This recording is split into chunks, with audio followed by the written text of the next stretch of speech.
That's my father with all the 6 girls. The loving, the care both parents had for us, we were scared because they yelled, my mother yelled at us, don't get me wrong. If we didn't think the way she tells us to do, she yelled at us, yet it was with love and care. She was the most wonderful person a mother or a daughter can have.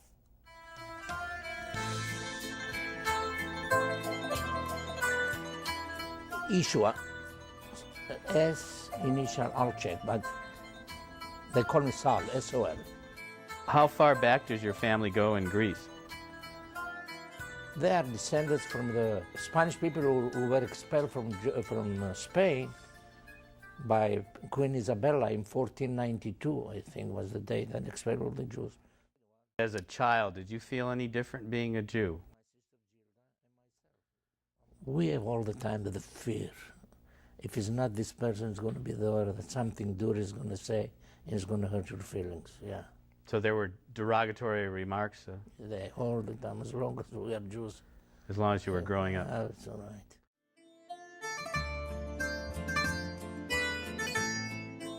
We have very peaceful and quiet life. We know each other and we live as a family. And we live in the old part of the city, old part of Rhodes. Was kind of ghetto, really. We never call ghetto, you know, but we all live together, you know. And we kept very strictly the holidays. And we live very peacefully with the Turkish and the Greeks and the Italians. My mother's side, we have a big family, maybe 50 people, you know. My grandmother, brothers and sisters, they have big families, and they all die in Auschwitz.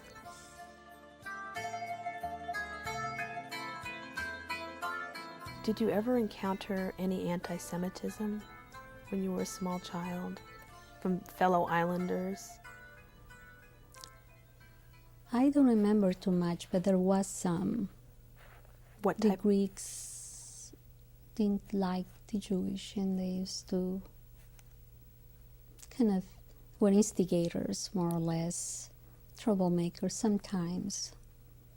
They were good ones too, good neighbors and good friends, but... Were you ever worried for your physical safety on the island of... We were very safe, and it was a happy life, a good life.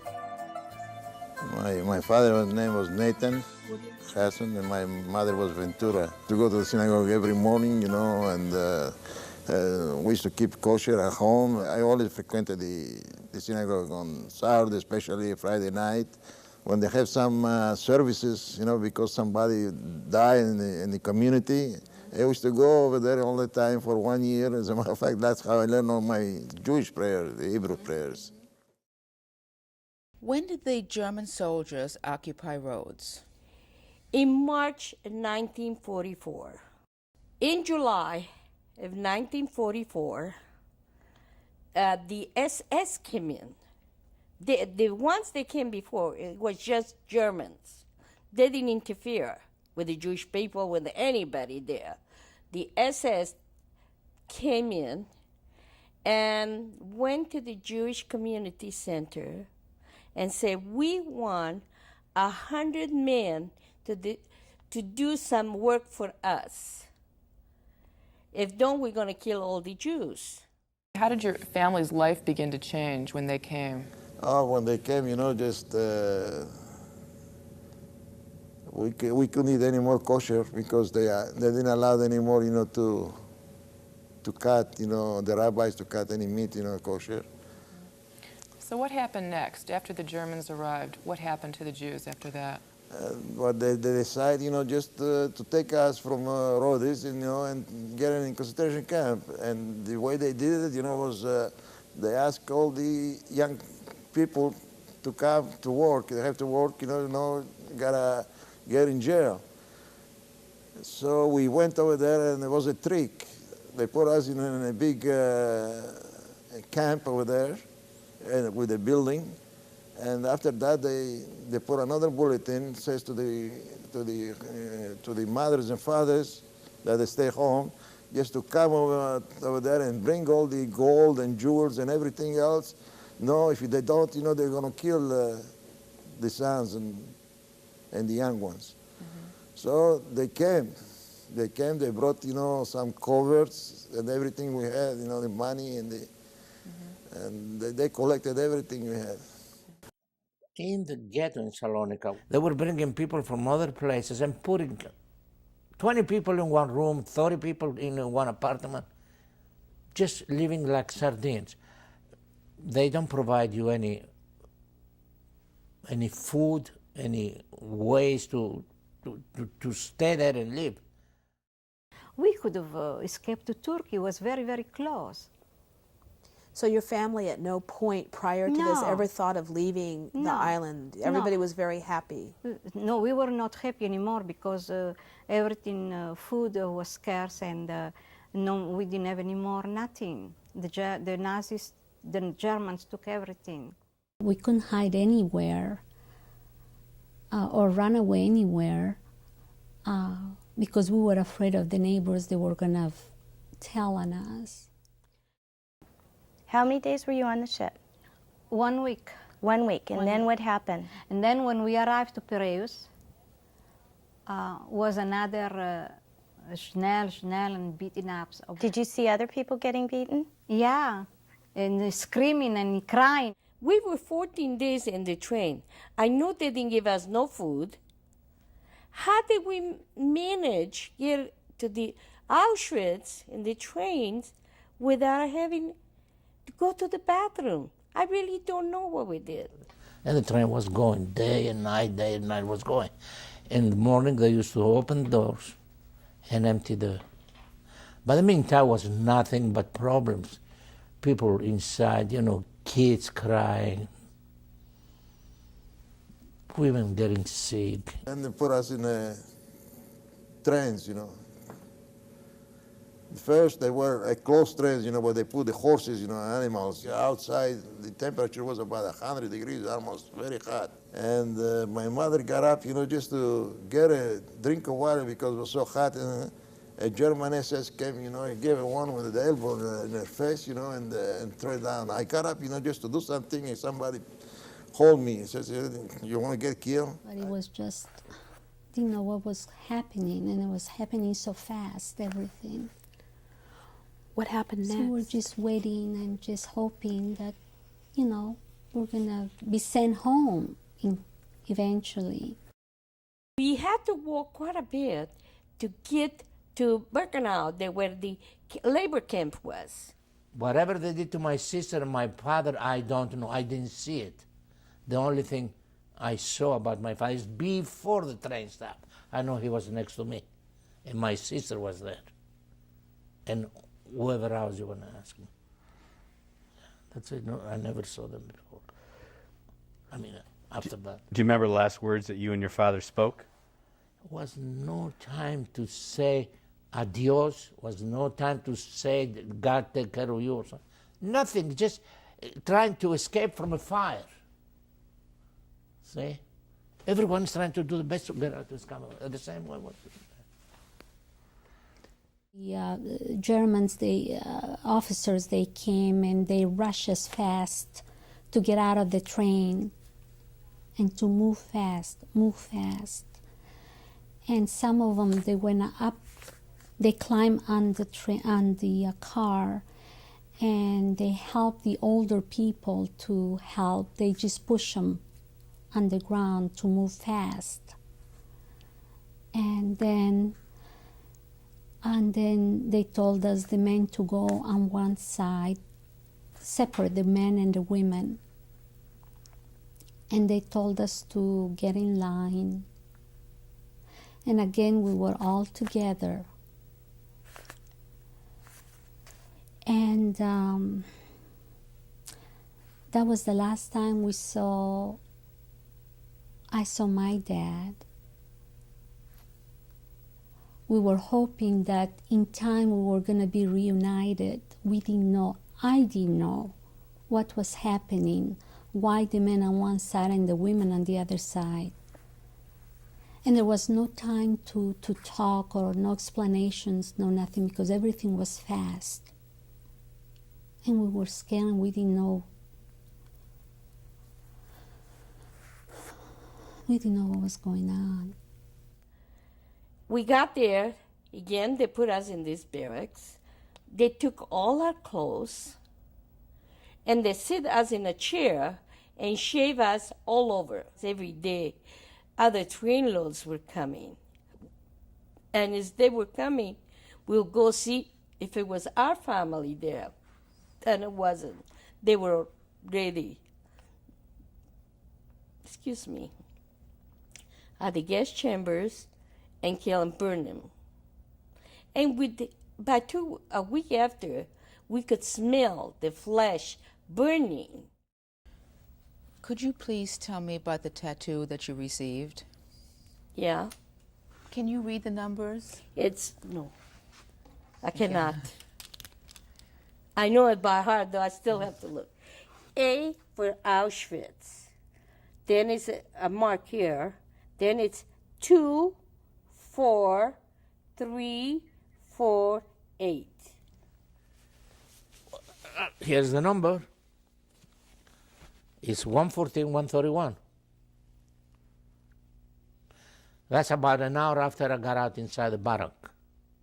That's the first. No, I took a shower. We took a shower, and about an hour later, they put us in line and they put numbers over there.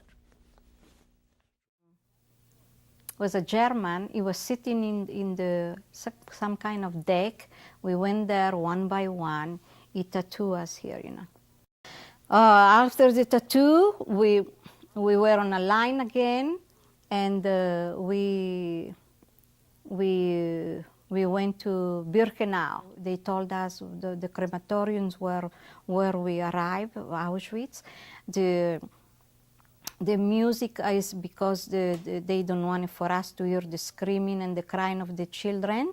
If Beethoven and all these composers knew what the Nazis were using their beautiful music, they want to tell to the Nazis, the hell with you, you know what I mean? They stopped giving us bread. They stopped giving us soup or water, you know. Then it came in the point that the only reason we were surviving is, like I say, my sister used to go to the garbage, and we used to eat the peelings of potatoes, and we thought they were delicious. They were wonderful. We survived on that.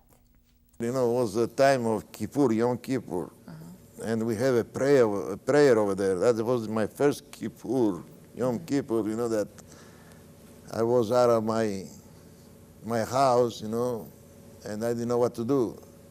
I used to go to the synagogue all the time, I still do, and it was tough. There was people who were afraid, you know, that the German would come, you know, and kill us over there, you know. What did you do for Yom Kippur in the camp? We just went to a barrack, you know, where they were praying, you know, over there, you know, and I stayed over there for a few hours, but the prayers they were done over there, you know, was in a different rhythm than we do. Our Sephardi is different than the ones the Ashkenazi do, you know, and that was the only reason, you know, that I stay, I mean, not many hours over there. I stay in the camp from April till 2 years and 2 months. What was your typical day like? Just our mind was how we're going to find something more to put in our mouth and eat. This was the main, how can I say, thought in our minds all the time. It was terrible. All I was doing was crying all the time. I was so scared. We knew it was just, you know, we're gonna die. We were gonna die. I mean, you know, the feeling we had that we were not gonna survive. Was your brother with you then?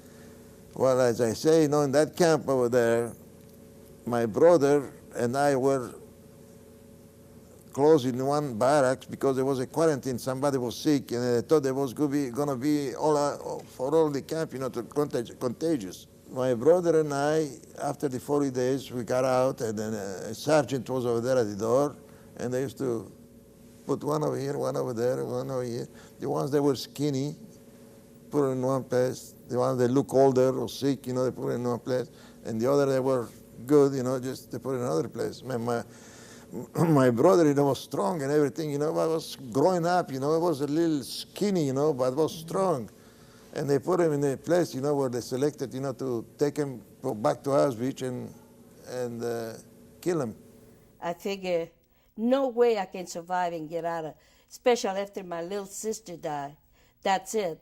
I'll be going pretty soon, too. Though I say out loud, it's no God. If it's God, won't let us suffer like this. And believe it or not, like a miracle happened. That afternoon, the camp was liberated. I was liberated 5:45 in Gusen. The American troops came over from the morning. It was like a highway in the back of the barrack. And I looked through the window. Those are not Germans. Those are American trucks coming by. I stayed there 2 days. And then the third day I said, Sal, come on, it's time to go. I start to walk back. I walk all day, and then I arrive in a certain camp, which were American soldiers there, stationed the American soldiers. I went over there, went with the Americans over there, and immediately they gave me food, place to sleep, and everything. By the time I got to Rome, they found out I had TB. And how old were you then? I was about 18. I had TB, and they had to put me in the hospital, in the sanitarium for 6 months. I was there. Did you have a chance to find out, or did you try to find out what happened to the rest of your family? We know they were killed. We try we tried to see if any of my little brothers, my sister, somebody. No. See, like I said, some days I cry, and some days I feel blue, and then I figure, well, me crying is not going to bring him back. I have to live for myself. I have to live for my grandchildren. I have to live for my kids, and that's the only way I survive. I'm a survivor. That's the reason I survive. Who liberated you? Russians. How did they treat you?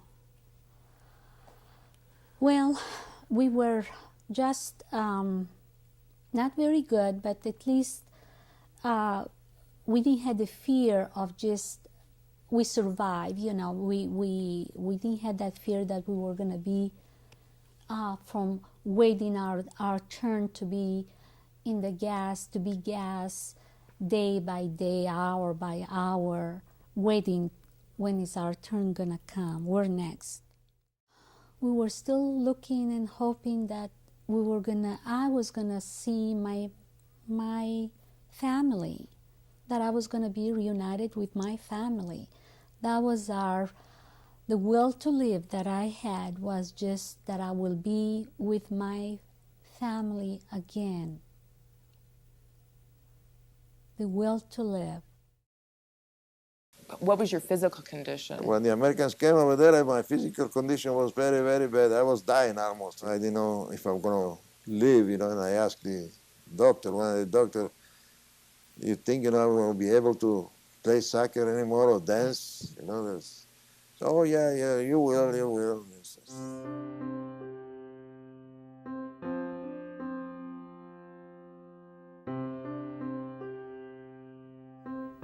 When was that taken?